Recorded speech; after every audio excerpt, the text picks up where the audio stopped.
വെങ്കി, ഇനിയിപ്പോ ഇന്ന് ഏറ്റവും പ്രധാനപ്പെട്ട നമ്മൾ ഉറ്റുനോക്കുന്ന മറ്റൊരു വലിയ വാർത്തയുണ്ട്. ഏതാണത്? അതെ, ഗ്രീഷ്മയുടെ ഇന്ന് ശിക്ഷാവിധി. എന്ത് ശിക്ഷയായിരിക്കും ഗ്രീഷ്മയ്ക്ക് ലഭിക്കുക എന്നുള്ളതാണ് പ്രസാദ് നമ്മളൊക്കെ ഉറ്റുനോക്കുന്നത്. എപ്പോഴാണ് കോടതി ശിക്ഷ വിധിക്കുക? അതെ,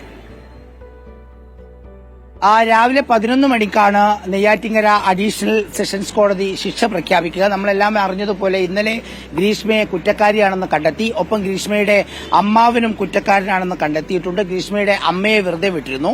പ്രോസിക്യൂഷന്റെ കേസ് പ്രകാരം ഗ്രീഷ്മ അമ്മയുടെയും അമ്മാവിന്റെയും സഹായത്തോടെ കീടനാശിനി കലക്കിയ കഷായം കൊടുത്ത് കൊലപ്പെടുത്തി എന്നുള്ളതാണ്.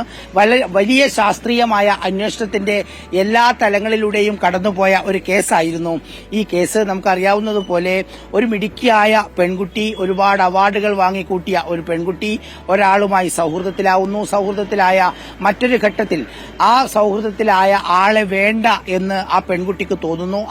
അയാളെ ജീവിതത്തിൽ നിന്ന് മാറ്റി നിർത്തുന്നതിന് വേണ്ടി കൊലപ്പെടുത്തുക എന്ന് പറയുന്ന തീരുമാനത്തിലേക്ക് എത്തുന്നു. അതിൽ വളരെ അവരുടെ ബുദ്ധിയും വിവേകവും എല്ലാം ഉപയോഗിച്ചായിരുന്നു അത് ചെയ്തത് എന്നുള്ളതാണ് അതിൽ ഏറ്റവും പ്രധാനപ്പെട്ട കാര്യം. പക്ഷേ അതൊന്നും ആരും പിടിക്കില്ല എന്നൊരു പക്ഷേ ഗ്രീഷ്മ കരുതി കാണണം. ആദ്യം അത് ജ്യൂസ് ചലഞ്ചിന്റെ പേരിലായിരുന്നു. നമ്മുടെ മുന്നിൽ ആ ദൃശ്യങ്ങളുണ്ട്. അതായത് കയ്യിൽ 2 ബോട്ടിൽ ജ്യൂസ് എടുത്തുകൊണ്ട് അത് കുടിക്കാൻ പറയുന്നു. ആ കുടിക്കാൻ പറയുന്ന സമയത്ത് ഷാരോൺ അതൊരു സെൽഫി വീഡിയോ ആയി പകർത്തുന്നുണ്ട്.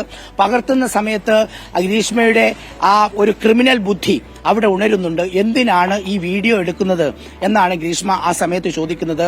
ആ വീഡിയോ ഈ പറയുന്ന കേസിൽ, നാളെ ഷാരോൺ കൊലക്കേസിൽ ഏറ്റവും വലിയ തെളിവായി വരും എന്ന് ഒരുപക്ഷെ ഗ്രീഷ്മ മുൻകൂട്ടി കണ്ടിട്ടുണ്ടാകുമോ എന്നുള്ളതാണ്. പക്ഷേ ആ ജ്യൂസ് ചാലഞ്ച് വിജയിച്ചില്ല. അതിൽ ഷാരോണിന് ഒന്നും സംഭവിച്ചില്ല. പിന്നീടാണ് ഗൂഗിളിൽ ഒരുപാട് പരതി, അതായത് പെട്ടെന്ന് മരിക്കാത്ത, പുറത്ത് വേറെ അസ്വസ്ഥതകളൊന്നും കാണാത്ത കീടനാശിനി ഏതാണ് എന്ന് ബ്രൌസറിൽ തെരഞ്ഞുകൊണ്ടേയിരുന്നു. ആ ബ്രൌസ് ഹിസ്റ്ററി ഉൾപ്പെടെയുള്ള കുറ്റപത്രമാണ് പോലീസ് കോടതിയിൽ സമർപ്പിച്ചത്. അങ്ങനെ ആ ഒരു കളനാശിനി കഷായത്തിൽ കലർത്തുന്നു. വീട്ടിലേക്ക് വിളിച്ചു വരുത്തുന്നു ഷാരോണിനെ. സുഹൃത്തിനൊപ്പം ഷാരോൺ പോകുന്നു.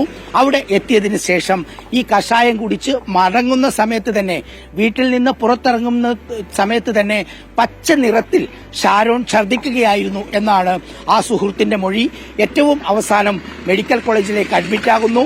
ആ കുടലാകെ വ്രണം പിടിച്ച് ഒന്നും കഴിക്കാൻ പറ്റാതെ മരണത്തിലേക്ക് പോകുന്ന സമയത്തും പക്ഷേ ഗ്രീഷ്മയെ ഷാരോൺ അവിശ്വസിച്ചിരുന്നില്ല എന്നുള്ളതാണ്.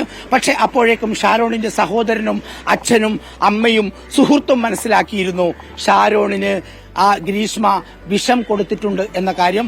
ആദ്യഘട്ടത്തിൽ പോലീസ് അന്വേഷണം ശരിയായ രീതിയിൽ നടന്നിരുന്നില്ല. വലിയ വിമർശനമുണ്ടായിരുന്നു. പക്ഷെ വലിയ വാർത്ത വന്നതോടുകൂടി പോലീസ് നന്നായി ഇടപെട്ടു. എല്ലാവിധ ശാസ്ത്രീയ പരിശോധനയും കൂടി ഗ്രീഷ്മയെ പൂട്ടി. ഗ്രീഷ്മയുടെ അമ്മാവനെ നിയമത്തിന്റെ മുന്നിലേക്ക് കൊണ്ടുവന്നു. 1 വർഷത്തോളം ഗ്രീഷ്മ റിമാൻഡിൽ കടന്നു. ഏറ്റവും അവസാനം ഇന്നലെ വിചാരണയ്ക്കെല്ലാം ശേഷം കോടതി കുറ്റക്കാരിയെന്ന് കണ്ടെത്തിയിരിക്കുന്നു. ഇന്ന് 11 മണിക്ക് ശിക്ഷാവിധി പ്രഖ്യാപിക്കും. എന്തായിരിക്കും ശിക്ഷ എന്നുള്ളതറിയാൻ ഇനി മണിക്കൂറുകൾ മാത്രം ബാക്കി. ശരി, TV പ്രസാദാണ് വിവരങ്ങൾ നൽകിയത്.